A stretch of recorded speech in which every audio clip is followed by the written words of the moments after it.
Berikut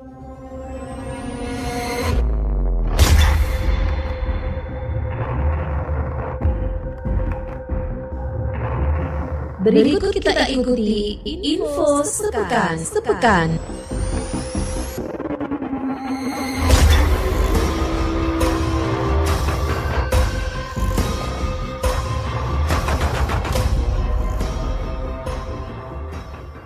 Pendengar dan pemirsa RRI Sumeneb.net. Bupati Kabupaten Sumeneb Ahmad Fauzi mengingatkan semua lapisan masyarakat tetap menjaga kondusivitas saat maupun pasca pemilu 2024. Pada hari H pemungutan suara pemilu 2024, sejumlah peristiwa pelanggaran diduga terjadi di Sampang, bahkan satu TPS akan menggelar pemungutan suara ulang PSU pemilihan Capres dan Cawapres pemilu 2024. Belasan orang saksi di TPS-TPS mengadukan dan melaporkan upaya intimidasi yang mereka terima dari oknum kepala desa kepada Bawaslu Bangkalan. Seluruh informasi peristiwa politik, ekonomi, sosial, dan budaya di Madura tersebut kami rangkum dalam Info Sepekan edisi 18 Februari 2024 bersama saya, Rukaya Zan.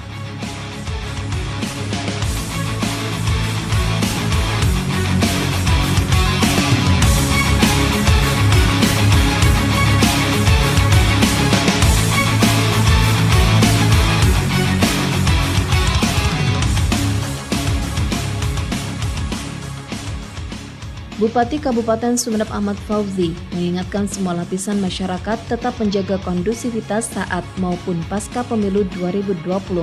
Bupati Ahmad Fauzi mengatakan pemilu damai dan aman tentu menjadi harapan semua pihak sehingga itu harus diwujudkan.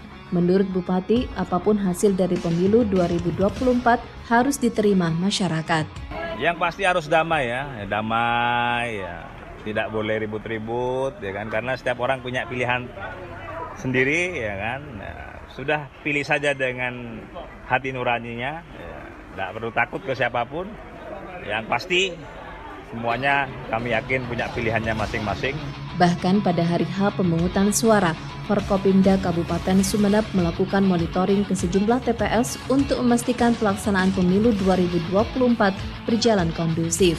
Sementara di Bangkalan, demi suksesnya pemilu serentak yang berlangsung di Bangkalan, PJ Bupati Bangkalan Aris M. Edi meminta semua masyarakat untuk menjaga situasi aman dan kondusif. Berbeda pilihan dalam suatu kontestasi sudah biasa dan harus saling menghargai, tidak sampai saling menjatuhkan yang bisa berujung konflik.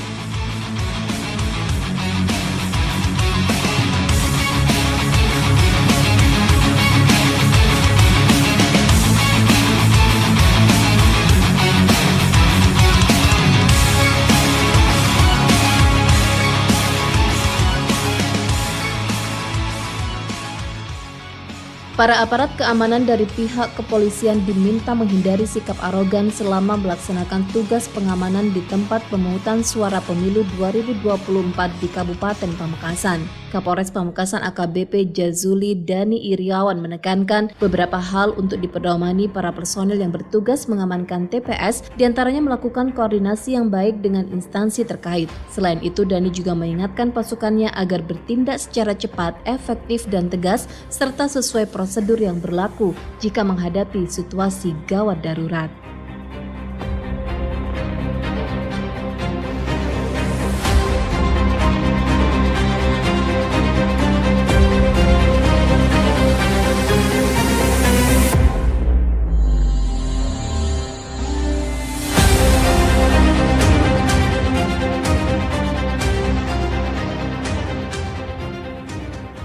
Polisi mengamankan seorang warga di Kabupaten Pamekasan setelah terlibat pertengkaran di sekitar TPS saat hari pemungutan suara pemilu 2024. Kasih Humas Polres Pamekasan AKP Sri Sugiarto menjelaskan, M melaporkan S kepada Polsek Palengaan karena mengalami luka cakar dari pertengkaran itu. Petugas mengamankan terlapor agar persoalan itu tidak melebar sebab masa pendukung dari pelapor mendatangi rumah terlapor. Dan akhirnya bisa diantisipasi oleh Polsek dan juga bantuan dari Polres untuk masa meninggalkan rumah terlapor.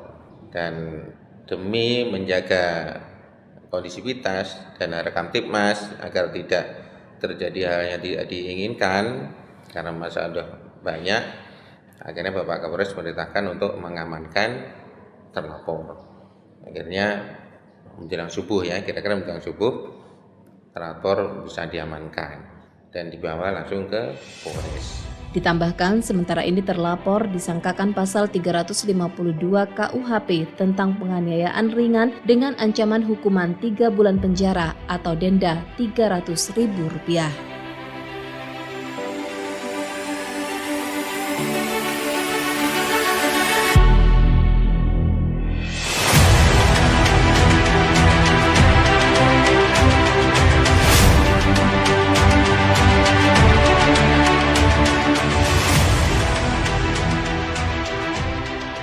Pada hari H pemungutan suara pemilu 2024, sejumlah pelanggaran diduga terjadi di Sampang. Bawaslu Sampang mengklarifikasi kronologi kasus TPS diboikot warga. Komisioner Bawaslu Sampang, Kordif Pencegahan Parmas dan Humas Romli menjelaskan penyebabnya bukan karena petugas kelompok penyelenggara pemungutan suara KPPS melarang pencoblosan, tetapi ada sejumlah warga yang memboikot TPS tersebut. Alasan warga melakukan hal itu karena mereka merasa hak pilihnya dirampas karena tidak masuk daftar pemilih tetap DPT. Saat ini masalah tersebut telah selesai dengan dimasukkannya mereka ke daftar pemilih khusus DPK dan digelarnya pemungutan suara pemilu susulan. Video yang di-open itu informasi di-open. Kita sudah melakukan penelusuran di bawah. Ada beberapa sumber yang dikonfirmasi oleh teman-teman di bawah, itu ada yang mengatakan tidak kenal dengan orang-orang yang ada di dalam tersebut. Cuma kita tetap masih melakukan penelusuran lebih jauh lagi untuk memastikan apakah itu terjadi di open Desa Pandan atau tidak. Pemilih di 4 TPS, tepatnya di Desa Poreh, Kecamatan Karangpenang, Kabupaten Sampang, dikabarkan tidak bisa mencoblos. Ketua KPU Sampang Adi Imansyah membenarkan adanya permasalahan di 4 TPS tersebut, namun dirinya enggan menjelaskan secara detail penyebabnya. Tak hanya itu, sebuah video kembali viral di Kabupaten Sampang memperlihatkan jika anggota KPPS beramai-ramai mencoblos surat suara Pilpres dalam jumlah banyak. Menanggapi itu, Komisioner Bawaslu Sampang, Kordif Pencegahan Parmas dan Humas Romli mengaku baru mendapatkan video tersebut. Dirinya memastikan telah menindaklanjuti dengan berkomunikasi dengan Panwascam untuk mengetahui kebenaran video itu.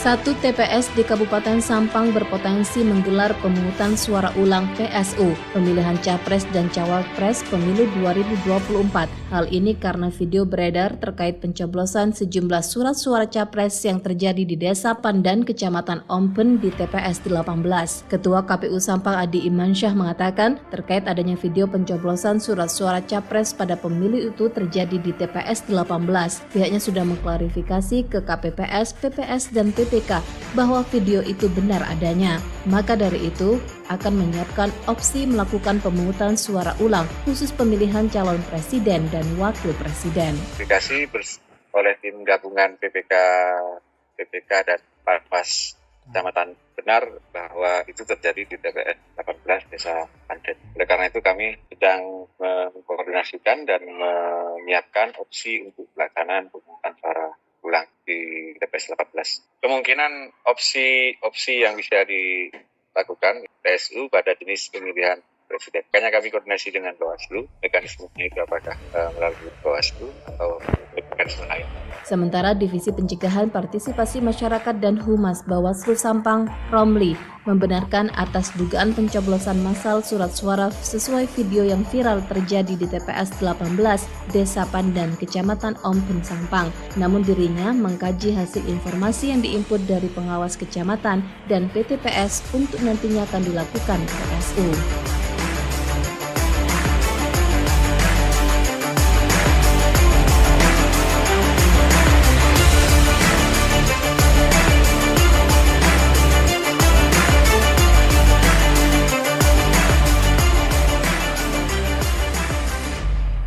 Belasan orang saksi di TPS-TPS mengadukan dan melaporkan upaya intimidasi yang mereka terima dari oknum kepala desa Kades kepada Bawaslu Bangkalan. Mereka adalah para saksi salah satu caleg yang ditempatkan di Desa Bator, Kecamatan Kelampis. Pengaduan dan laporan dugaan kecurangan pemilu ke Sentra Gakumdu disertai sejumlah barang bukti berupa berkas-berkas C hasil penghitungan suara di TPS. Madhur Kusairi, calon legislatif yang melakukan pelaporan bersama para saksinya, mengatakan proses pemilu di Desa Bator awalnya berlangsung lancar, namun kemudian tiba-tiba berubah mulai jam 11 siang saat seorang yang mengaku sebagai kepala desa melakukan intimidasi secara verbal kepada para saksi di belasan TPS di desanya.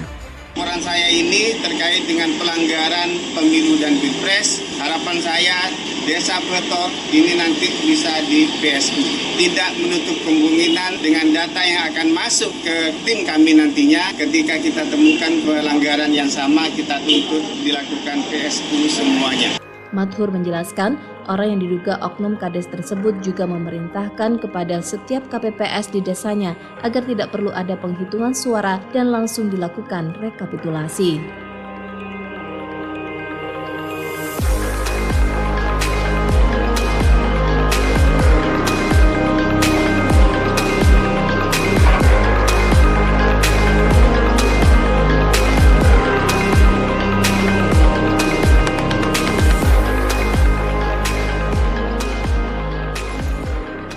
KPU Provinsi Jawa Timur memastikan video viral yang bernarasi situasi ketegangan warga membawa sajam akibat permasalahan C6 di Kabupaten Sampang merupakan berita bohong atau hoax. Setelah ditelusuri, video tersebut tidak ada kaitannya dengan pemilihan umum pemilu termasuk pemilihan presiden Pilpres 2024. Sebab kejadian dalam video tersebut merupakan peristiwa saat Pilkades di tahun 2019. Ya, kami berharap pemilih menjadi pemilih yang cerdas ya. Jangan langsung percaya video ataupun beberapa informasi yang terkait dengan persiapan penyelenggaraan pemilu.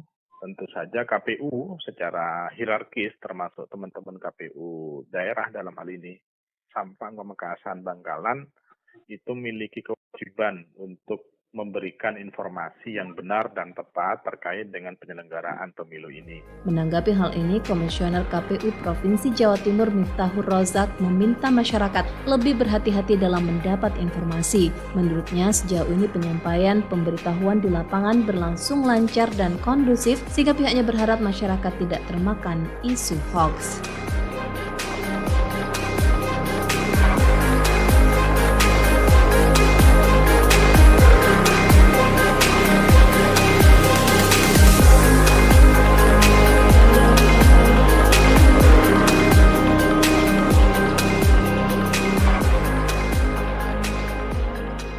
RSUD Muhammad Zin Sampang siap melayani calon anggota legislatif caleg yang gagal dalam pemilu 2024 ini. Selain 2 dokter spesialis, RSUD Sampang juga menyiapkan ruang isolasi untuk melayani perawatan dan pengobatan pasien gangguan kejiwaan tersebut. Direktur RSMZ Sampang Dr. Agus Ahmadi mengatakan para caleg itu sangat rentan mengalami gangguan kejiwaan pasca gagal terpilih nantinya. Untuk itu pihaknya bersedia menampung dan melayani para pasien yang mengalami gangguan jiwa, tidak terkecuali pasien yang bukan caleg. Tetap kita terima, ya kan, kalau bisa rawat jalan ya rawat jalan. Ya kalau tidak bisa rawat jalan harus rawat inap misalnya, saking parahnya ya kita kirim. Kami kemarin pada waktu mereka minta surat keterangan sehat jasmani dan rohani pun kita periksanya juga jasmani dan rohani, tidak hanya jasmaninya aja. Ada namanya MMPI, ya itu tesnya khusus untuk calon-calon caleg itu kemarin itu. Di Sumeneb, Rumah Sakit Umum Daerah RSUD Dr. Haji Muhammad Anwar juga menyatakan siap memberikan pelayanan kesehatan bagi caleg yang stres atau depresi akibat gagal dalam pemilu 2024.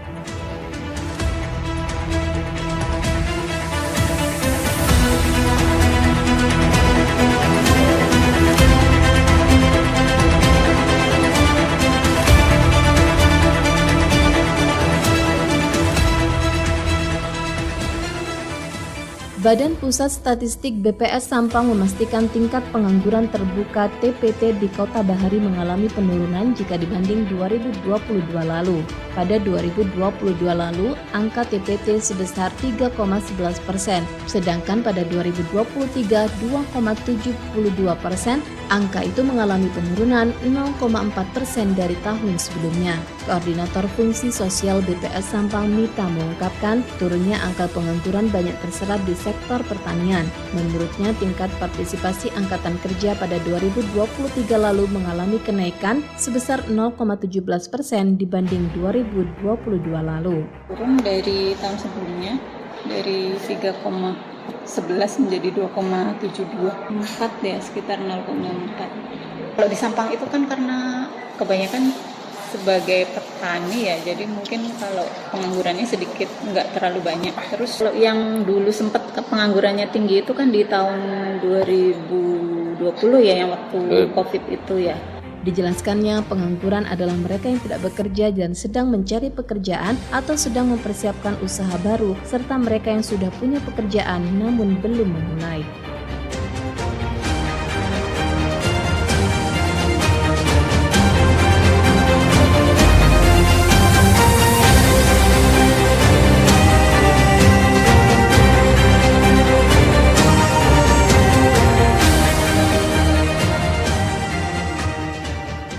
Badan Riset Inovasi Nasional BRIN dengan Universitas Wiraraja Sumeneb dan pemerintah kabupaten, dalam hal ini Dinas Ketahanan Pangan dan Pertanian DKPP Sumeneb, melakukan penelitian pengembangan teknologi budidaya bawang merah spesifik Sumeneb untuk peningkatan produksi dan kualitas pangan mendukung agroindustri serta nilai tambah. KJF Penyuluh Pertanian Sumeneb Dewo Ringgih mengatakan kegiatan penelitian akan dilaksanakan selama 2 tahun untuk pengembangan teknologi budidaya bawang merah serta inovasi hilirisasi produk. Yang mana nanti mikroorganisme lokal itu akan dijadikan sumber pupuk hayati dan juga biopestisida hayati dan nanti akan diaplikasikan ke tanaman bawang merah. Itu untuk yang tahun ini, Mbak.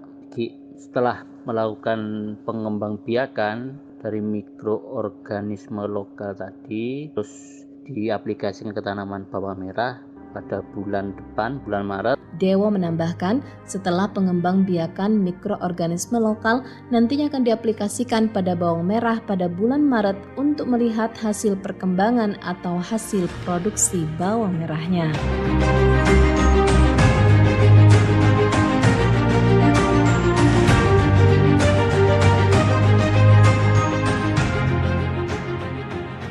Sekian info sepekan edisi 18 Februari 2024. Naskah dan narator Rukezen, produksi Radio Republik Indonesia Sumeneb.